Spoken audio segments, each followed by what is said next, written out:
মন্দির চললাম পুজো দিতে।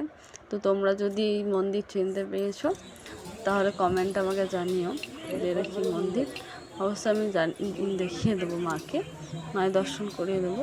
তো এসে প্রণাম করে নিলাম। তো চলো মায়ের দর্শন করিয়ে দিই। তাহলে মায়ের পুজো দিলাম এবং পুজো দিয়ে মাকে দর্শন করিয়ে দিলাম। বাইরে বেরিয়ে প্রণাম করে নিলাম। তোমরা কে এসেছো আমাকে কমেন্টে জানিও। এরপর ধূপ দেখিয়ে নেবো মাকে।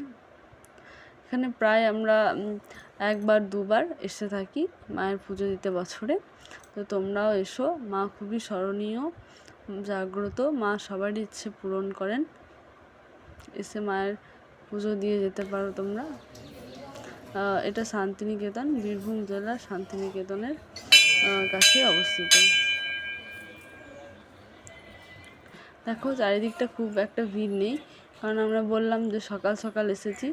আর যদি একটু দেরি হয়ে যায়, মানে আমরা এসেছিলাম ওই 7:30টার সময় করে, তো দেখো একদমই ভিড় নেই। যেমন যে আসছে এসে পুজো দিয়ে চলে যাচ্ছে, কোনো লাইন নেই। বা একটু যদি দেরি হয় তাহলে আবার দেরি করে এলে আবার লাইন দিতে হয়। আবার যেহেতু এটা এখন ফ্রি টাইমের জন্য ভিড়টা কম আছে, যেহেতু চৈত্র মাসে মায়ের পুজো হয় সংক্রান্তিতে, তো তারপর এলে মায়ের পুজো দিতে গেলে অনেকটা লাইন দিয়ে দিতে হয়।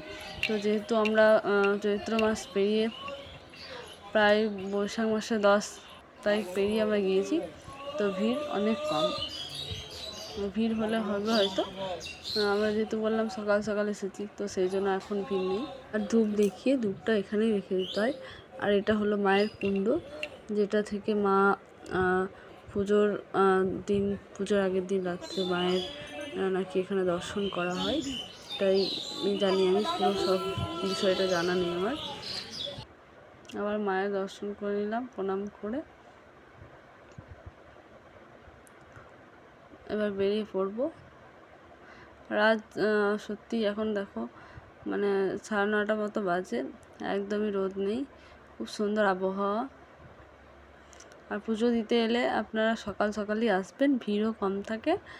আর পুজো দিতেও বেশ ভালোভাবে পুজো দেওয়া হয়, ভিড় কম থাকে সেই জন্য। আর এখন মেলা বসেনি, তো তার জন্য তোমাদেরকে মেলার চারিদিকটা দেখাতে পারিনি, মেলা যেহেতু বসেনি।